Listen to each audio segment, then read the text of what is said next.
Chapter 1, The Hidden Power of Manipulation. Why it works. Have you ever made a decision, one that seemed entirely your own, only to later realize you were nudged, persuaded, or even subtly coerced into making it? Perhaps it was that expensive gadget you swore you didn't need, a relationship that left you drained, or an offer at work that seemed too good to refuse. Manipulation is everywhere. It lurks in the conversations we have, the choices we make, and even in the way we perceive the world. But here's the unsettling truth. Most of the time, we don't even realize it's happening. Why do people manipulate? People manipulate for three core reasons: power, protection, and personal gain. Power. Some people manipulate to control others, to establish dominance in a relationship, or to maintain authority in a social or professional setting. They thrive on bending others to their will, often without their victims realizing it. Protection. Sometimes manipulation isn't rooted in malice.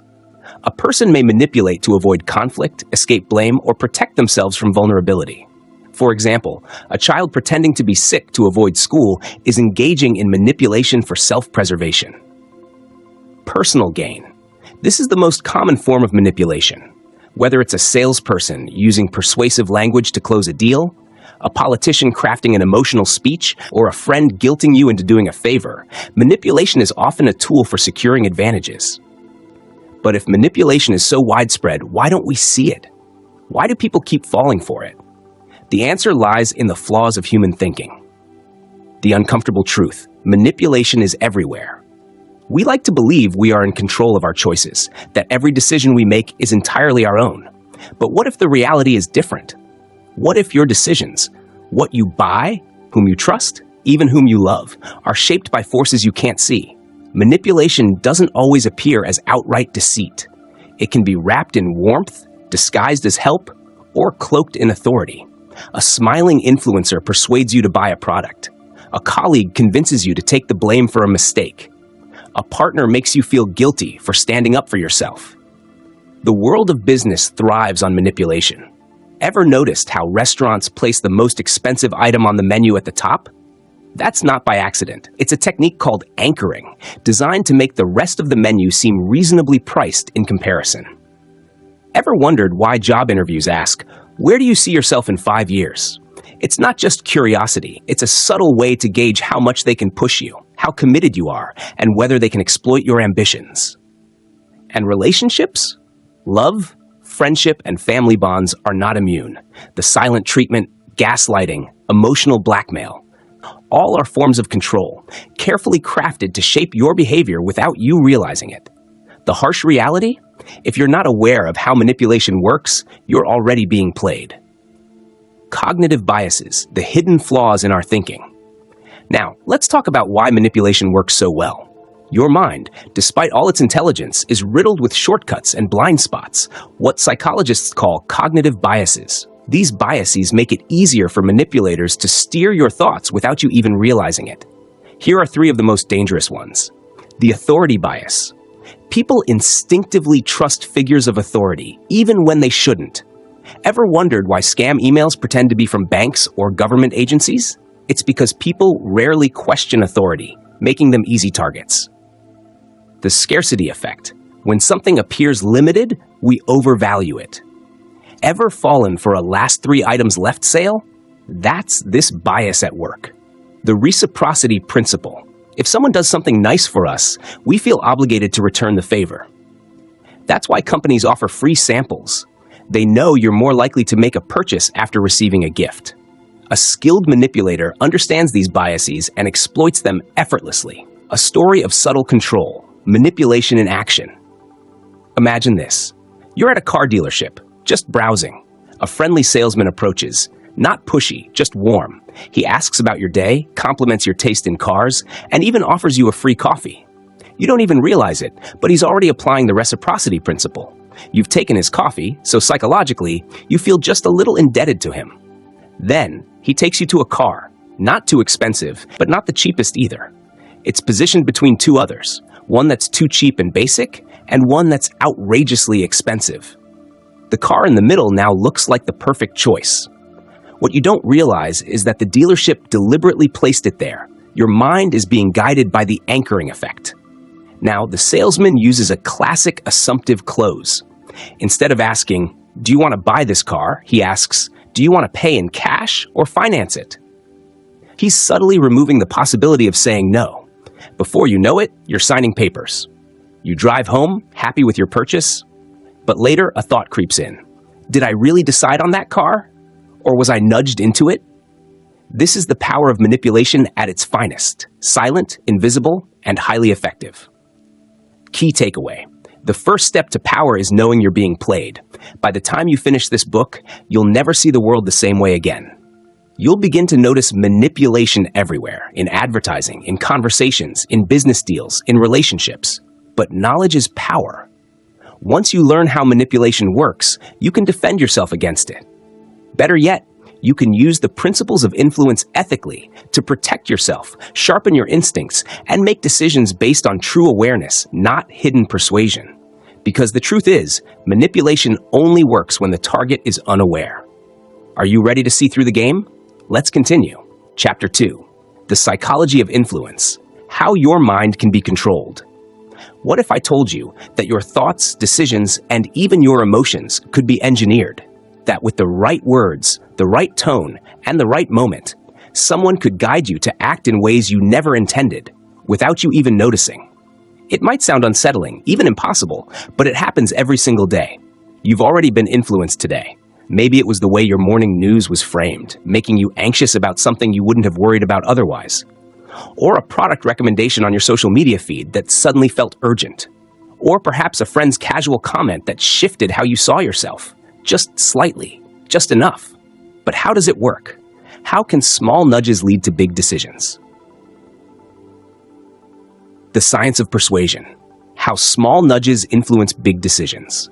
To understand influence, we must first understand the brain. Your brain is lazy, not in a bad way, but in an efficient way. It takes shortcuts to make decisions quickly. But those shortcuts leave gaps. And in those gaps, persuasion sneaks in.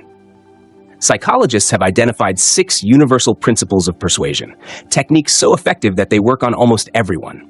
These principles were studied and confirmed by Dr. Robert Cialdini, a pioneer in the field of influence. Here's how they manipulate you every day. Reciprocity. If someone does something nice for you, you feel obligated to return the favor. That free trial? The free sample? The favor a friend did for you? They all create a sense of indebtedness, making you more likely to comply. Commitment and consistency. Once you publicly commit to something, you feel psychologically pressured to follow through. Ever signed up for a service and kept paying for it just because you didn't want to waste the initial investment? That's this principle at work. Social proof. We tend to do what others are doing. If a restaurant is crowded, we assume it must be good. If a product has thousands of reviews, we trust it. Manipulators use this to create false popularity, fake testimonials, paid actors in a crowd, or trending posts that are artificially boosted.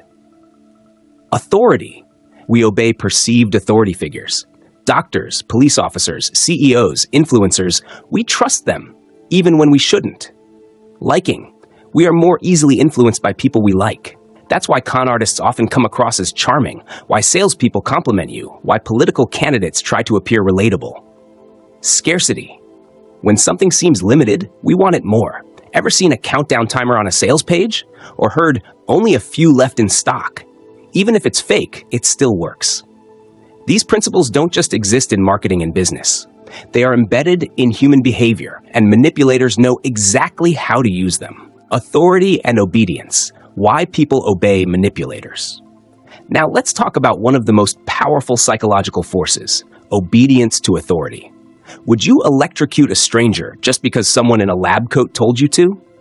Most people say no, but when Stanley Milgram, a Yale psychologist, ran an experiment in the 1960s, he found that 65% of people did exactly that. Here's what happened. Participants were told they were in a learning experiment. They were asked to administer electric shocks to a person in another room every time that person answered a question incorrectly. The shocks increased in intensity, mild at first, then painful, then dangerous. The person receiving the shocks, an actor, screamed in pain, begged them to stop.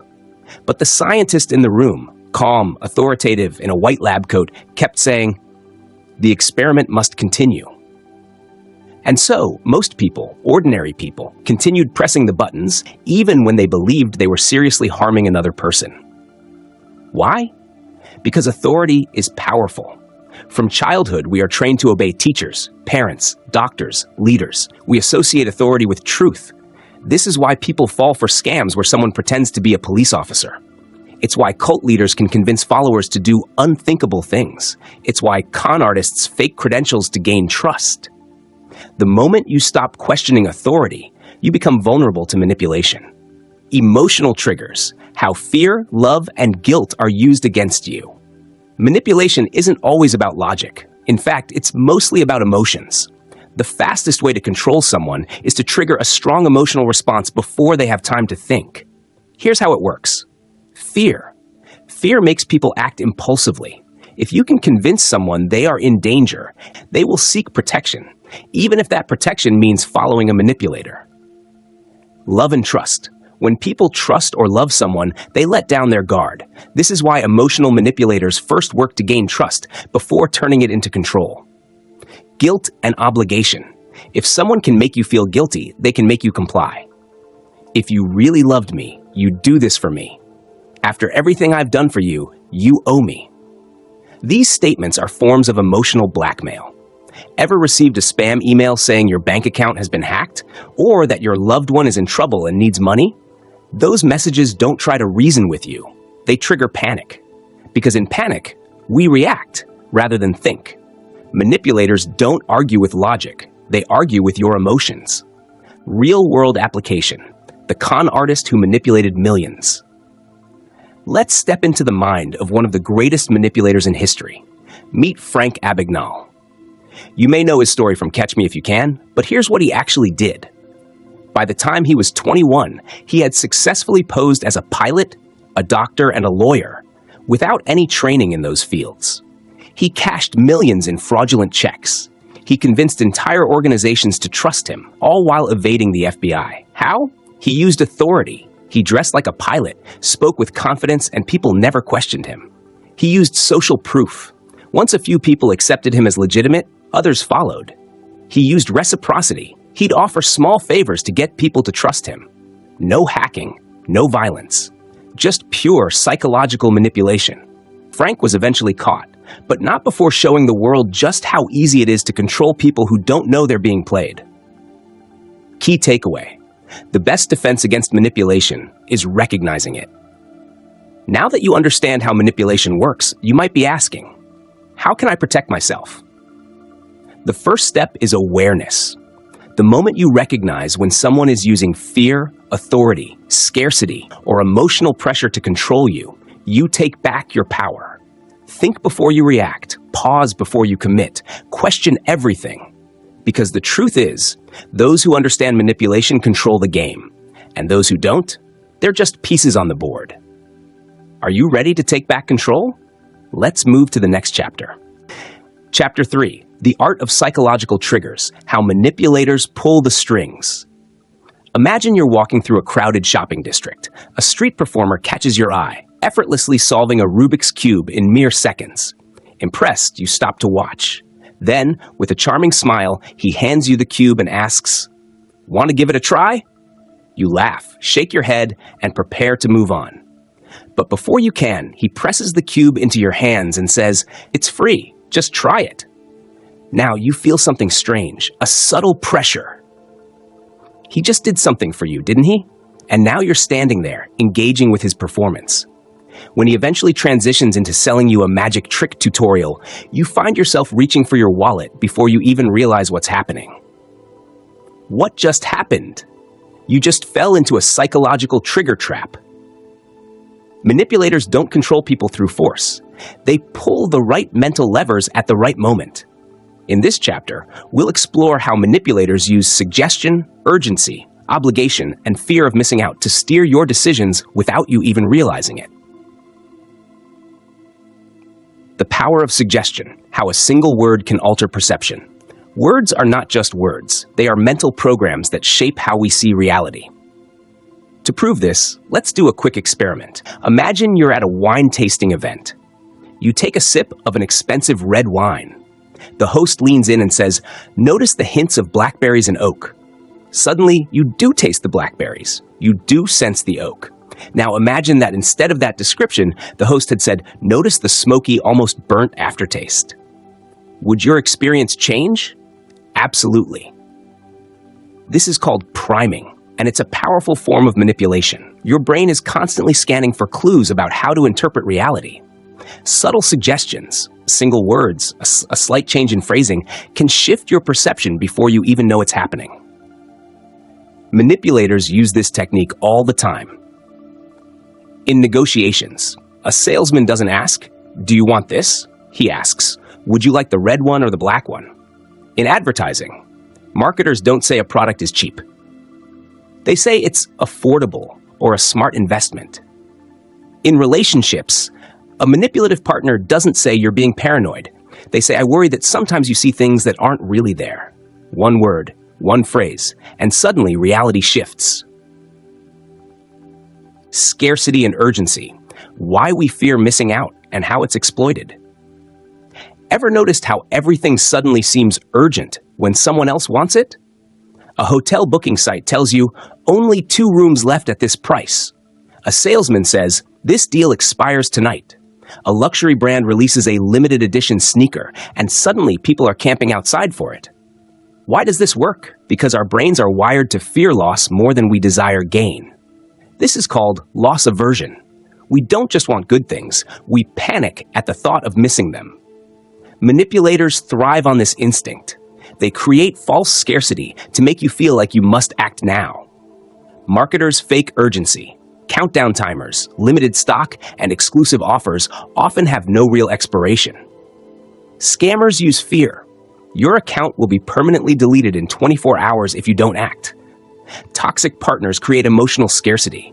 If you don't fight for me, I'll find someone who will. When you feel pressure to make a decision quickly, pause. Ask yourself, is this urgency real? Or is someone pushing my psychological buttons? Reciprocity, the subtle trap of feeling indebted to someone. Let's go back to the street performer handing you that Rubik's Cube. Why did you feel obligated to stay, to engage, maybe even to buy something? Because he gave you something first. This is called reciprocity, and it's one of the most effective manipulation tactics in existence. Humans are wired to return favors. It's a survival instinct. In ancient times, if someone shared their resources, you repaid them later. If you didn't, you were cast out. Today, this instinct still controls us, but manipulators exploit it. Marketers give you a free sample so you feel compelled to buy. A colleague covers your shift so you feel obligated to return the favor, even if it's inconvenient. A manipulative friend does so much for you and later uses it as emotional leverage. The trick? They do something for you before you even ask for it, so when the favor comes back around, saying no feels wrong. The best way to break free? Recognize when generosity has strings attached. Not every favor is free. Catch mind games in action, a real-world psychological trick. Now, let's break down one of the most effective psychological tricks ever used in manipulation, the door-in-the-face technique. Here's how it works. Step 1, the manipulator makes a huge request, something they know you'll refuse. Step 2, when you decline, they make a much smaller request, the one they actually wanted all along. Step 3, you feel guilty for saying no to the first request, so you agree to the second. Real-world example. A researcher walked up to random people on the street and asked, "Would you be willing to volunteer 2 hours every week for a year to help troubled youth?" Most people said no. Then the researcher followed up with, "Okay, I understand, but would you at least be willing to take these kids on a single-day trip to the zoo?" Nearly everyone said yes. Why? Because they had just refused the bigger request. They felt bad. The smaller request felt reasonable in comparison. This technique is used everywhere. In sales, a car dealer shows you the most expensive model first. Then, when you reject it, they generously show you a cheaper option. In negotiations, a boss asks you to work overtime every weekend. You refuse. They compromise by asking for just one Saturday. In relationships, a manipulative person asks for something extreme first, making their actual request seem small. Once you recognize this trick, you take back control.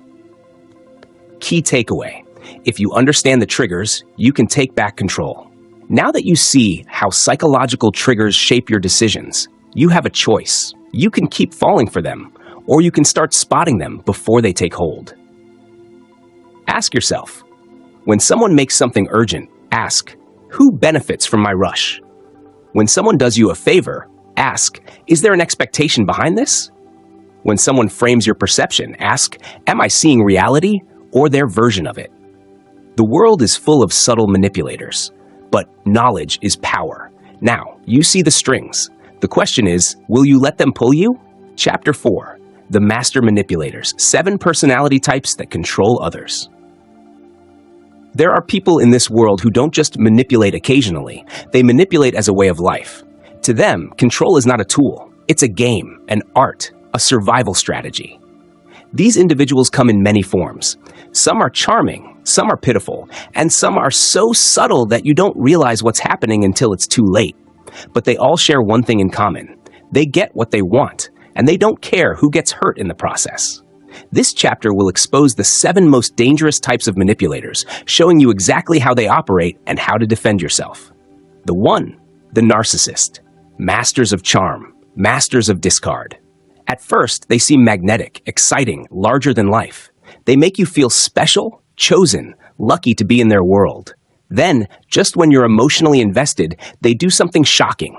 They pull away. The narcissist's strategy is love bombing, followed by devaluation and discard. Love bombing. They flood you with attention, compliments, and grand gestures. Devaluation. Slowly, they chip away at your self-worth. Backhanded compliments, subtle jabs, ignoring your needs.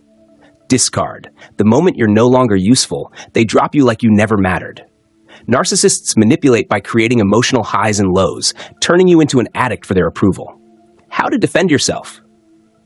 The key is not seeking validation from them. The moment they sense you don't need their approval, they lose their power over you. 2. The gaslighter. The mind twister. You remember exactly what happened, but they look you in the eye and say, that never happened. You express your feelings, and they respond, you're too sensitive. You catch them lying, and they say, why would I ever do that? You're imagining things. Gaslighters rewrite reality. They manipulate by making you doubt your own perception, memory, and even sanity. Over time, their victim starts thinking, maybe I overreacted, maybe I remember it wrong, maybe I really am crazy. This is how abusers, toxic partners, and even politicians control people, by making them question what's real.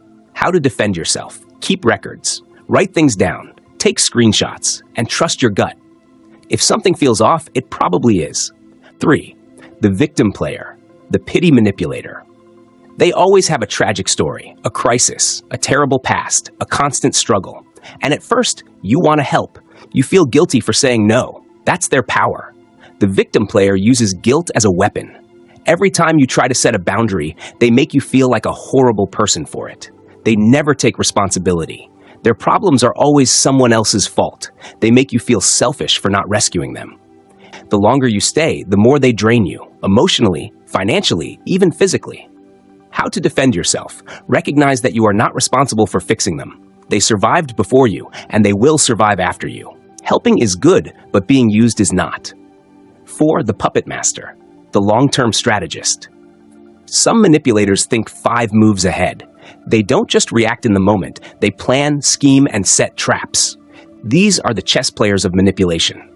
They don't argue outright. They plant doubts and let you destroy yourself. They don't demand. They create situations where you feel forced to obey. They don't attack directly. They turn people against you.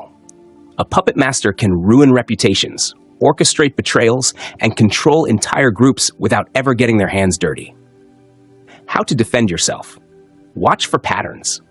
If someone always seems to be at the center of drama but never takes direct action, they're probably the one pulling the strings. Number 5. The silent manipulator. The weapon of passive aggression. They never say anything outright, but their silence speaks volumes. They don't yell. They give you the cold shoulder. They don't accuse. They sigh heavily, making you ask what's wrong. They don't ask for things. They sulk until you offer. This type of manipulator forces you to read between the lines, making you do all the emotional labor. The worst part? If you call them out, they say, "I never said that. You're making things up." How to defend yourself. Refuse to play the guessing game. If they won't communicate directly, don't bend over backwards to decode their feelings. 6. The charmer, the hidden predator. Not all manipulators are obvious. Some are so likable that you don't even realize you're being controlled. The charmer is friendly, engaging, smooth. They know how to make people feel good, but everything they do has an agenda. They always know the right thing to say. They make you feel important. They subtly push you to do things for them without ever demanding. This is the type of manipulator who climbs social ladders, influences entire groups, and gets away with everything. How to defend yourself. Don't mistake charm for trustworthiness. Ask yourself, do they ever do things for me, or is it always the other way around? 7. The tyrant, the fear-based manipulator. Some manipulators don't bother with charm, guilt, or subtlety. They rule with fear. They intimidate. They humiliate. They make you afraid of what will happen if you disobey. Bosses, partners, even parents can be tyrants. They control by making sure you're always walking on eggshells. How to defend yourself. Recognize that fear is their only weapon. Once you stop fearing them, they lose their power. Real-life examples.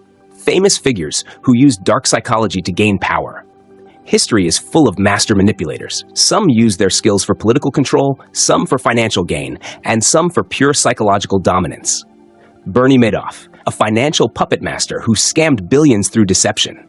Charles Manson, a charmer who manipulated people into committing horrific crimes. Elizabeth Holmes, a silent manipulator who fooled investors with fake technology.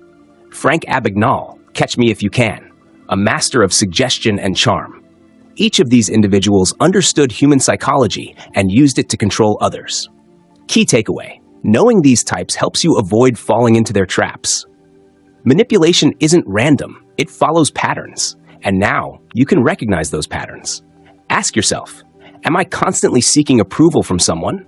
Do I feel guilty when I shouldn't? Am I second-guessing myself all the time? If the answer is yes, you might be in the web of a manipulator.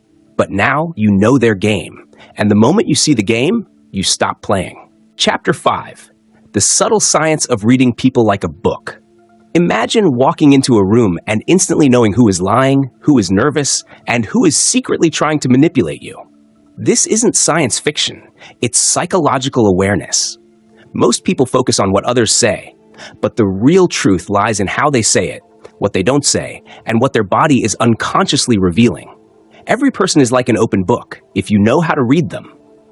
In this chapter, you'll learn to decode the hidden signals people give off, so you can recognize manipulation before it even begins. 1. Microexpressions, the hidden emotions people can't fake. Your face is a traitor. No matter how hard you try, emotions slip through in microexpressions. Tiny, involuntary facial movements that reveal what you're really feeling. Even the best manipulators can't fully suppress these microexpressions. The 7 universal microexpressions.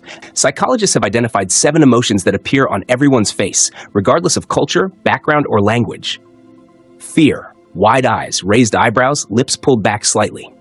Anger, lowered eyebrows, tight lips, flared nostrils. Disgust, wrinkled nose, upper lip raised, narrowed eyes. Happiness, genuine smile, crow's feet at the corners of the eyes. Sadness, drooping eyelids, downturned mouth, eyebrows pulled together. Surprise, raised eyebrows, open mouth, widened eyes. Contempt, a half smile or one side of the mouth raised slightly. These expressions flash across the face in less than a second before someone consciously masks their emotions. How to spot a lie with microexpressions. Ask a direct question.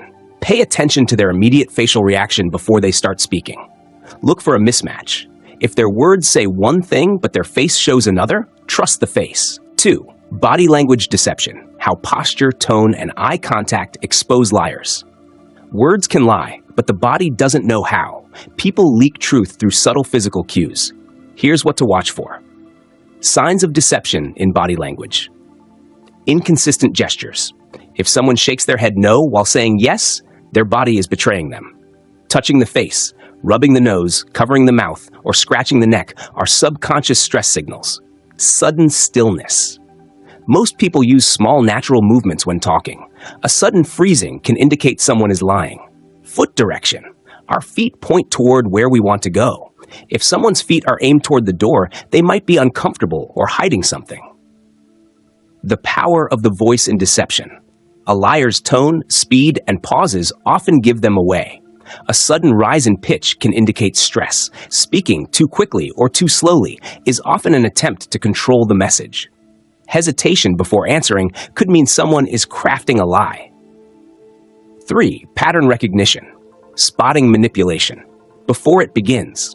Most manipulators don't immediately show their true colors. Instead, they follow patterns, small, repetitive behaviors that hint at their real intentions. If you learn to recognize these patterns early, you can stop manipulation before it takes hold. Common patterns of manipulators. Overly complimentary at first. They flood you with praise, but only as a setup to later control you.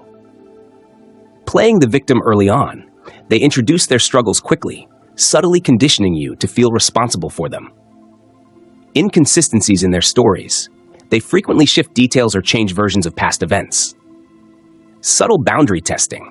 They make small, inappropriate requests to see how much you'll tolerate. Real-life example, the too good to be true effect. Imagine meeting someone who seems perfect. They say all the right things, act like your best friend, and appear to have zero flaws. That's a red flag. Authentic people have quirks, flaws, and occasional awkwardness. A manipulator crafts a personality to be exactly what you want because they want something from you. 4. Interactive exercise. How to test your ability to read people in real life. Now, let's put this knowledge to the test. Step 1. Micro-expression awareness challenge. The next time you talk to someone, ask a simple but unexpected question. Watch their initial reaction before they answer. See if you can catch a quick flash of emotion before they regain control. Step 2. Body language mismatch game. During a conversation, subtly mirror the other person's posture. If they become uncomfortable and shift away, they might be hiding something or feeling uneasy. Step 3. Pattern recognition in conversations. The next time someone tells a story, casually ask them about a small detail later. If their answer changes, take note. It could be a sign of deception. By practicing these exercises, you'll start seeing patterns others miss, and you'll never be easily fooled again. Key takeaway. Reading people is your greatest weapon against deception. Most people rely solely on words, but true understanding comes from reading between the lines. By mastering micro-expressions, the truth people can't hide, body language deception, when actions betray words, pattern recognition, spotting manipulation before it starts, you gain an unfair advantage in any situation, because once you can read people like a book, you stop being a page in someone else's story. Chapter 6. Manipulation in Relationships, the Dark Side of Love and Friendship. Love is supposed to be a safe place, a space of warmth, trust, and understanding. But what happens when love turns into a weapon? Manipulation in relationships is one of the most dangerous forms of control because it hides behind affection. It doesn't announce itself. It disguises itself as love, concern, or even sacrifice. And before you know it, you're trapped. In this chapter, we'll uncover the psychological tactics that manipulators use in relationships, whether romantic, friendships, or even family dynamics, so that you can recognize them and break free. 1. Emotional blackmail. If you love me, you would. Imagine this. You're in a relationship, and everything seems fine. Until one day, your partner looks at you with sad eyes and says, "If you really cared about me, you would do this for me." You hesitate. You don't feel comfortable with what they're asking. But how can you refuse when love is on the line? This is emotional blackmail at its finest. How emotional blackmail works. It follows a predictable pattern. A demand is made, sometimes small, sometimes huge. You resist. You feel uncomfortable. They apply pressure. "I thought you loved me. After all I've done for you." You give in, not out of love, but out of guilt or fear. The cycle repeats. Emotional blackmailers use guilt, fear, and obligation to control you. You'll regret this if you don't. "I guess I'm just not that important to you." You're so selfish. All I do is give, and you can't do this one thing for me? If you've ever heard these lines, you've been manipulated. The trap of emotional blackmail. The worst part? It doesn't feel like manipulation. It feels like you're just being a good partner, a good friend, or a good son-daughter. That's what makes it so dangerous, because love should never feel like a cage. 2. Toxic relationships. Why we stay with manipulators. If manipulation is so obvious, why do people stay? The answer is psychological conditioning. The cycle of toxic relationships. Love and affection. They make you feel special, wanted, and irreplaceable. Manipulation begins. Small demands, subtle guilt trips, tiny boundary violations. Control strengthens. You start second-guessing yourself, changing your behavior to avoid conflict. Moments of kindness. Just when you're ready to leave, they remind you of the good times. Repeat.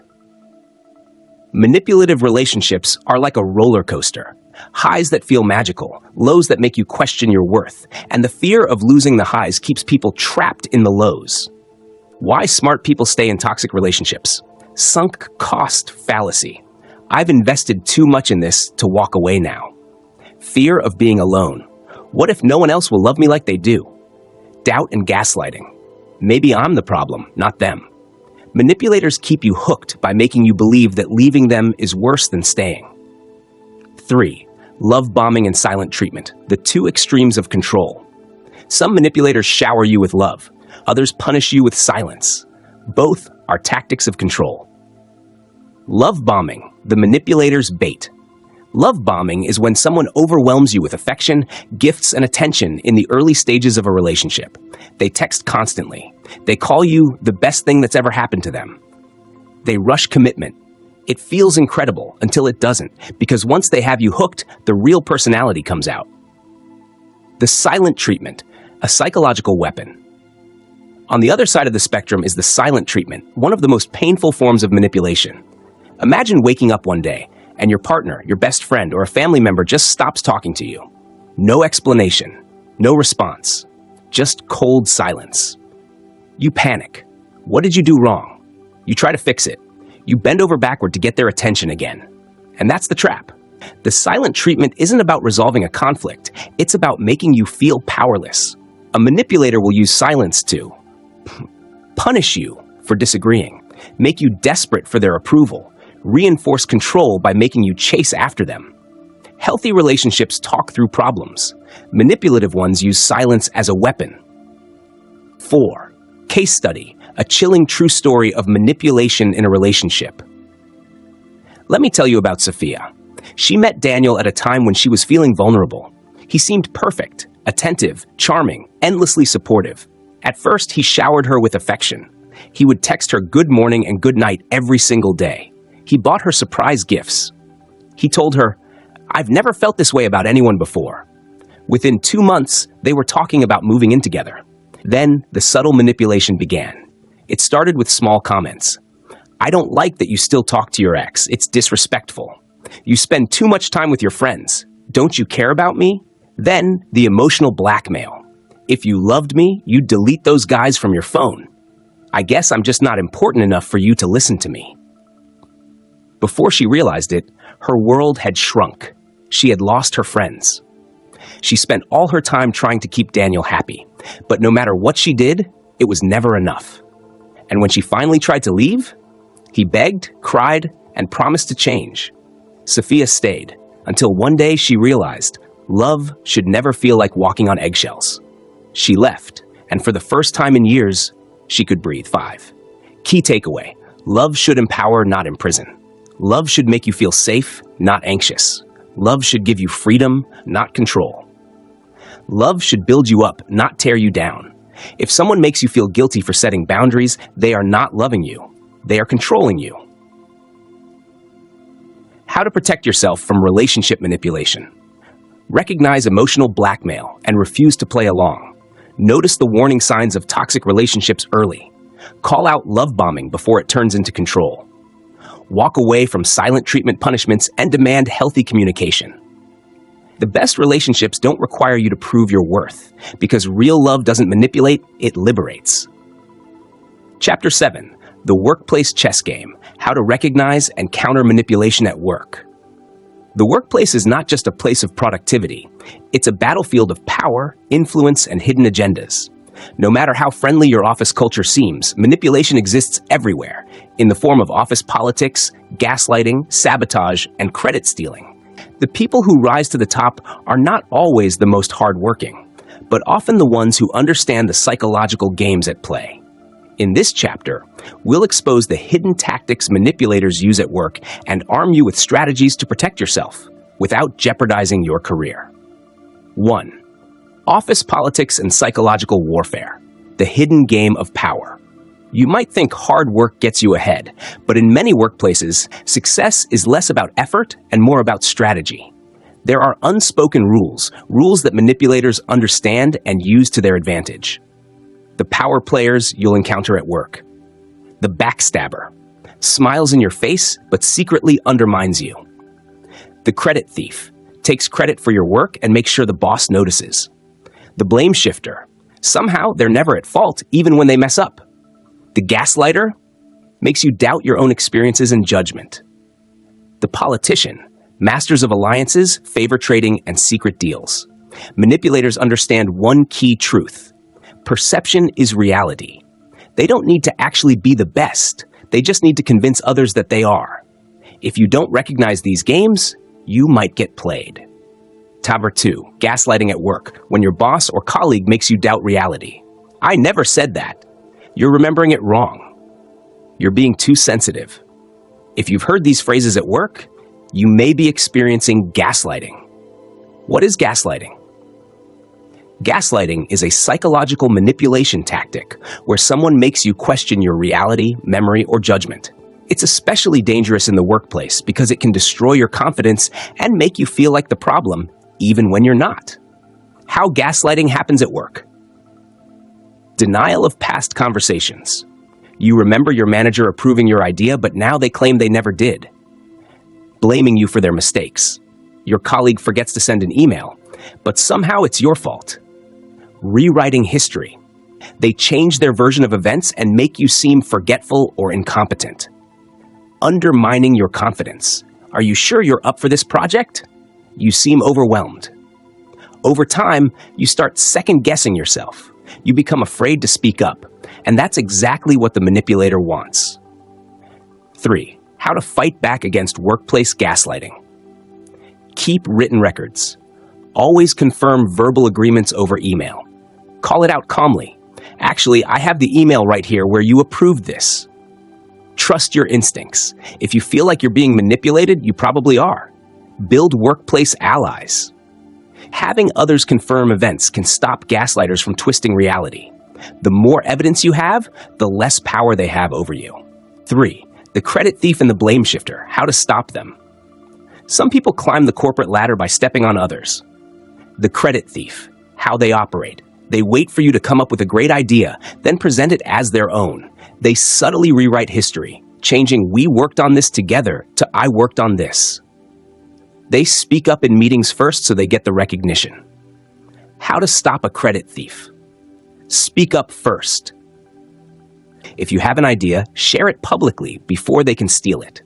Use I statements. Instead of "we worked on this," say "I developed this strategy to improve results." Get credit in writing. After contributing, send a follow-up email summarizing your role. The blame shifter. Never at fault, always a victim. You know the type. They miss deadlines, make mistakes, or forget important tasks, yet they always find a way to blame someone else. Their tactics. Playing dumb. "Oh, I thought you were handling that." Twisting the story. "I only missed the deadline because you didn't remind me." Finding a scapegoat. They make sure someone else takes the fall. How to protect yourself from a blame shifter. Document everything. Keep records of who is responsible for what. Clarify expectations publicly. "Just to confirm, John, you're handling this by Friday?" Refuse to be the scapegoat. "Actually, I sent you a reminder about this last week." When you hold people accountable, blame shifters lose their power. 4. The Workplace Survival Guide. Strategies to counter manipulation without losing your job. You can't always eliminate manipulation at work, but you can outsmart it. 1. Master the art of office perception. Perception matters more than reality. Make sure your hard work is seen and recognized. Speak strategically. Don't overshare. Power players listen more than they talk. Build your own reputation. If people trust and respect you, manipulators will struggle to undermine you. 2. Choose your battles wisely. Not every fight is worth it. If a manipulator is higher up the chain, confronting them head-on could backfire. Use logic, not emotions. Stay calm and professional when countering manipulation. Find allies. Strength comes in numbers. If multiple people see the same behavior, it's harder to deny. Know when to walk away. Some battles aren't worth your energy. Pick the ones that matter. 3. Learn how to say no without saying no. Manipulative coworkers and bosses rely on your fear of conflict. Instead of, "No, I can't do that," say, "I'd love to help, but my workload is full right now. I can take this on, but I'll need to deprioritize something else. What would you like me to drop?" This keeps you professional while setting firm boundaries. 5. Key takeaway. Know the game, play smarter. The workplace is not always fair, but understanding the hidden psychology at play gives you an advantage. Recognize manipulation early so you don't fall into its traps. Protect your ideas, reputation, and confidence. Play smart, not hard. The best way to win the game is to know the rules better than anyone else. At the end of the day, you don't have to be a manipulator to succeed, but if you know how they operate, you'll never be their pawn. Chapter 8. Mass Manipulation: How Society, Media, and Governments Influence You. Most people believe they are in control of their thoughts, decisions, and beliefs. But what if the reality you live in has been carefully constructed? Not by you, but by powerful forces that shape public perception, emotions, and behavior. Manipulation isn't just an individual tactic. It operates on a massive scale. Governments, corporations, media, and even social movements use psychological tricks to influence how entire populations think, behave, and react. By the time you finish this chapter, you'll never look at the world the same way again. 1. The psychology of propaganda: how entire populations are controlled. The art of mass persuasion. Since ancient times, leaders have understood one truth: control the mind, and you control the people. From emperors and kings to modern politicians and CEOs, propaganda is the tool of choice to shape public opinion. The 5 core principles of propaganda. Repetition. The more you hear something, the more likely you are to believe it. Emotional appeal. People act on emotion, not logic. Fear, pride, anger, and hope drive decisions. Scapegoating. A common enemy, real or imagined, unites people under a cause. Simplicity over complexity. Catchy slogans replace deep thinking. Make America great again. Just do it. The illusion of consensus. If everyone seems to agree, you're less likely to question. Case study: Nazi Germany and the power of propaganda. Adolf Hitler's minister of propaganda, Joseph Goebbels, mastered mass manipulation. He flooded Germany with emotionally charged messages through posters, films, and speeches. He blamed a single group, Jewish people, for all problems, creating a common enemy. He repeated lies so often that they became accepted as truth. A lie told often enough becomes the truth. The terrifying part? These same methods are still being used today. Governments, corporations, and social movements use propaganda daily, but now it's even more powerful thanks to technology. 2. Media manipulation: how headlines and social media shape your thoughts. You might think you consume news and social media objectively, but in reality, the media doesn't report facts. It manufactures your perception of reality. How the media manipulates you. Selective framing: they show only part of the story, shaping how you feel.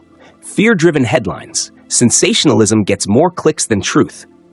Emotional triggers: stories designed to make you angry, afraid, or inspired spread faster. Agenda-driven narratives: news is often controlled by political or corporate interests. The echo chamber effect: social media algorithms show you only what you already believe. Example: a peaceful protest can be framed as a violent riot just by showing select footage. A scientific breakthrough can be framed as dangerous if it threatens certain industries. A political figure can be painted as a hero or villain, depending on who controls the story. Social media: the most powerful manipulation tool in history. You don't see what's real. You see what they want you to see. Algorithms decide what posts you see, what trends dominate, and what opinions spread fastest. Fake news travels 6 times faster than the truth because it triggers stronger emotions. Think you're immune? Try this experiment. Look at your social media feed. How often does it challenge your beliefs rather than reinforce them? If you only see content that agrees with you, you're already being controlled. 3. Fear tactics. How governments use fear to enforce obedience. The psychology of fear control. When people are afraid, they stop thinking critically. When people feel threatened, they crave safety, even at the cost of their freedom. When people are in survival mode, they will accept control without resistance. Governments understand this perfectly. How fear is used to control populations. Create a threat. A real or exaggerated crisis. War, terrorism, pandemic, economic collapse. Promise protection. Only we can keep you safe. Increased government control, stricter laws. Enforce compliance. If people resist, they are labeled as dangerous or unpatriotic. Example, the post-9/11 surveillance state. After the 9/11 attacks, the U.S. government used fear to justify mass surveillance. New laws like the Patriot Act stripped away privacy rights, all in the name of safety. Many Americans accepted it, believing they had no choice. The lesson? When fear is high, critical thinking disappears. 4. The illusion of free choice. Why most decisions you make are not really yours. Do you think you make your own choices? What if I told you that most of your decisions, what you buy, who you vote for, what you believe, have already been made for you? How your choices are manipulated. Marketing psychology. Brands make you feel like you're choosing when they've already decided for you. Political strategy. Elections are often a choice between 2 controlled options, not real change. Social engineering. What's considered normal is carefully designed by those in power. Behavioral conditioning. From childhood, we are taught what to think rather than how to think. Example, you think you chose to buy that expensive phone, but did you? The brand has been feeding you ads for months. Tech influencers who are paid praised it. Social pressure makes you feel left out if you don't have it. By the time you decide to buy, the choice was never really yours. The harsh reality? Most of what we call free will is actually pre-programmed behavior. 5. Key takeaway. Awareness is the first step to mental freedom. You cannot fight manipulation if you don't know it's happening. Question everything. When you see a news story, an advertisement, or a political message, ask, who benefits from me believing this?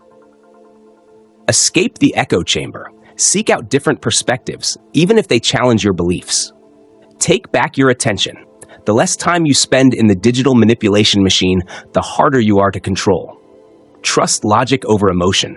If something makes you angry or afraid, step back. Someone may be trying to manipulate you. The truth is uncomfortable, but necessary. The moment you start seeing manipulation for what it is, you take back your power. Most people live their lives being controlled without even realizing it. You don't have to be one of them. Chapter 9. The dark side of sales and marketing. How you are persuaded without knowing. Every day, you make hundreds of decisions. What to eat, what to wear, what to buy. But what if I told you most of these choices were never really yours? Sales and marketing aren't just about selling products. They are a science of influence, a psychological game designed to make you feel like you're in control, when in reality, you're being subtly manipulated at every turn. From the color of a package to the way a salesperson talks, every detail is engineered to push you toward a decision you believe is yours. By the end of this chapter, you'll see through the illusions that advertisers, brands, and marketers use to control your wallet, and ultimately, your mind. 1. The hidden tricks of advertisers. The psychological buttons they press. You might think that advertising is just about informing people about a product. Wrong. Advertising is about controlling behavior. Brands don't just want you to notice them. They want you to feel something, to believe something, and most importantly, to buy something. The 7 psychological tricks advertisers use. The fear of missing out. Limited time offer. Only 3 left in stock. This deal expires in 24 hours. Your brain panics. You don't want to miss out. You rush to buy. Social proof. The herd mentality. Bestseller. 10,000 people bought this today. Everyone is switching to this brand. If so many people are buying it, it must be good, right? Authority bias. Trusting the experts. Doctors recommend this toothpaste. Scientists say this is the best formula. Celebrity X swears by this product. Your brain assumes experts and famous people must know better than you. Anchoring, tricking your perception of value. A product is originally $500, but discounted to $199. Your brain focuses on the original price, making the discount seem massive, even if it's artificial. The illusion of choice. You're presented with 3 versions of a product: cheap, medium, expensive. Most people pick the middle option, thinking it's a smart choice. In reality, the company set this up so you would pick the middle option all along. Guilt and reciprocity. The need to give back. Ever taken a free sample and then felt obligated to buy? A small favor makes you feel indebted, even if you didn't ask for it. Scarcity, making you want what's hard to get, exclusive. Sold out, members-only access. Your brain associates scarcity with value. You suddenly want something more, just because it's hard to get. Think you're immune? Look at the last thing you bought. Which of these tactics made you buy it? 2. The power of storytelling. How brands make you emotionally attached. People don't buy products, they buy stories. When a brand tells a story, you feel connected to it. You start believing the product is more than just an object, it's part of your identity. Examples of storytelling in marketing. Apple. Apple doesn't sell phones, it sells status, creativity, and belonging. Every ad shows innovators, artists, and leaders using Apple products. Buying Apple makes you feel like part of an exclusive, forward-thinking group. Nike. Nike doesn't sell shoes. It sells determination, perseverance, and greatness. Their ads feature struggles and triumphs. When you buy Nike, you feel like an athlete, even if you don't work out. Coca-Cola. Coca-Cola doesn't sell soda. It sells happiness, nostalgia, and family moments. Their commercials show people laughing, celebrating, and coming together. Drinking Coke isn't about thirst. It's about feeling connected. The takeaway? If a brand makes you feel something, you're already hooked. 3. The subconscious sale. Why you buy things you don't need. Ever walked into a store intending to buy one thing, but walked out with a cart full of stuff? That's not an accident. It's by design. Your subconscious mind is constantly being manipulated to buy more than you intended. How stores and websites trick you into spending more. Strategic store layouts essentials. Milk, bread are placed at the back, so you walk past dozens of tempting products before you reach them. Expensive items are placed at eye level because people rarely look at the bottom shelves. The decoy trick. A brand offers 3 versions of a product: cheap, standard, premium. The premium option is absurdly expensive, making the standard option seem like the best deal. Online shopping. The psychological traps. You might also like, tempts you to keep adding items. Other customers bought this too, uses social proof to nudge you. Buy now, pay later. Tricks your brain into thinking it's free until the debt piles up. Case study. How a simple marketing campaign manipulated millions. One of the most famous marketing tricks in history was McDonald's Supersize campaign. In the 1990s, McDonald's added just one simple question at checkout: would you like to supersize that? This small suggestion skyrocketed sales. People didn't even realize they were spending more. Lesson? One small nudge can make millions of people spend billions of dollars without even thinking. 4. Key takeaway. When you control your buying decisions, you control your life. The only way to fight manipulation is to be aware of it. Ask yourself, do I really need this, or was I tricked into wanting it? Pause before buying. If a deal seems urgent, it's probably a marketing trick. Be skeptical of expert recommendations. Many influencers and authorities are paid to sell you things. Recognize emotional triggers. If a product makes you feel desperate, nostalgic, or excited, ask yourself, is this emotion real, or is it being sold to me? The harsh truth? Companies don't just want your money. They want control over your desires. The moment you see through the illusions, you stop being a puppet. Take back control. Decide for yourself. Chapter 10. The ethical side of influence. How to use these skills without being a manipulator. Introduction. Power is a choice. Knowledge is power. But what you do with that power is what truly defines you. Throughout this book, you've learned the secrets of manipulation, how people, businesses, and even entire governments use psychological tactics to control thoughts, emotions, and decisions. But now you face a critical question. What will you do with this knowledge? Will you use it to deceive and control others? Or will you use it ethically to protect yourself and influence others with integrity? This chapter isn't about manipulation. It's about responsibility. You're about to learn how to defend yourself from being manipulated, how to persuade others ethically without deception, how to use your knowledge for good in business, relationships, and everyday life. Because influence is neither good nor bad. It's simply a tool. And the way you choose to use it, that's what determines the kind of person you are. The fine line between influence and manipulation. Let's be clear, persuasion and manipulation are not the same thing. Both use psychology to shape human decisions. Both involve guiding someone toward a particular outcome. But there is a key difference. Persuasion is ethical.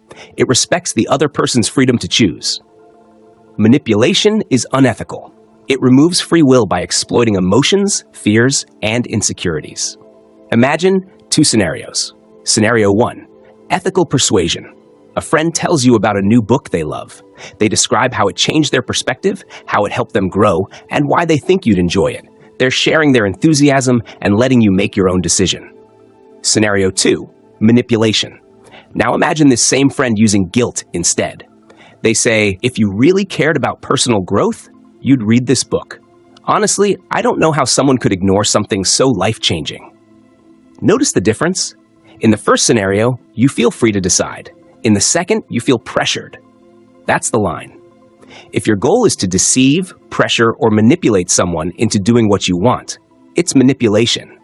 But if your goal is to inform, inspire, or empower someone to make their own choice, it's persuasion. This distinction matters, because once you understand it, you'll see manipulation everywhere. How to protect yourself, the psychological shield against manipulation.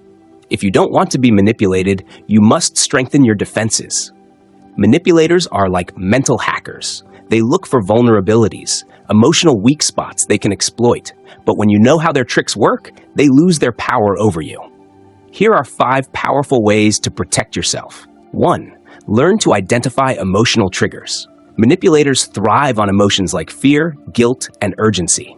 The next time you feel pressured into making a decision, stop and ask yourself, am I making this choice for myself, or is someone making it for me? 2. Watch for subtle language tricks. Phrases like, if you really cared, you'd do this. Or this is a once-in-a-lifetime opportunity. Don't miss it. These aren't friendly suggestions. They are psychological traps. If someone is trying to rush or guilt trip you into a decision, pause. Manipulators hate when you take your time because time breaks their spell. 3. Strengthen your decision-making skills. Indecisiveness makes you vulnerable. If you struggle to make decisions, manipulators will make them for you. Practice saying, I'll think about it and get back to you. This gives you the space to think clearly without pressure. 4. Trust actions over words. Manipulators are masters of sweet talk. They will promise you the world, but when it's time to deliver, they vanish. Instead of listening to what people say, watch what they do. Because words can lie, but actions never do. 5. Create boundaries and say no. A person who truly respects you will respect your boundaries. If someone pushes past your limits, ask yourself, why are they so desperate to control my decision? Learning to say no confidently is one of the greatest weapons against manipulation. Remember, manipulation only works when you allow it. The stronger your awareness, the harder you are to control. How to influence others without manipulating them. Persuasion isn't evil. It's a skill, a powerful tool that can help people grow, make better choices, and improve their lives. But how do you influence people ethically? Here's the secret. Always give people a choice. Always respect their free will. Always focus on helping, not controlling. There are 3 principles that define ethical persuasion. 1. Honesty. Always tell the truth. Don't twist facts, leave out important details, or pressure someone into acting against their best interests. 2. Empathy. Understand the other person's needs, not just your own. Persuasion should be a win-win situation where both sides benefit. 3. Choice. Let people decide for themselves. If you feel the need to pressure or manipulate, ask yourself why. The most powerful influencers are those who empower others, not those who trap them. Final challenge, a self-reflection exercise. Now let's turn the focus to you. Think of a recent situation where you tried to convince someone of something. Ask yourself, 1. How did I persuade them? Did I use honesty and logic? Or did I use guilt, fear, or pressure? 2. Did I respect their right to choose? Did they feel free to say no? Or did I make them feel trapped? 3. Would I want to be influenced in the same way? If someone used my exact tactics on me, how would I feel? If any of your answers make you uncomfortable, then maybe you crossed the line from persuasion into manipulation. And now that you know better, you can do better. Key takeaway: power is neither good nor bad. It's how you use it. Manipulation is everywhere, but now you see through it. You know how to recognize it. You know how to defend yourself. You know how to influence others, ethically. The real question is, will you use this knowledge to control people? Or will you use it to empower, protect, and lead with integrity? That choice? It's entirely up to you.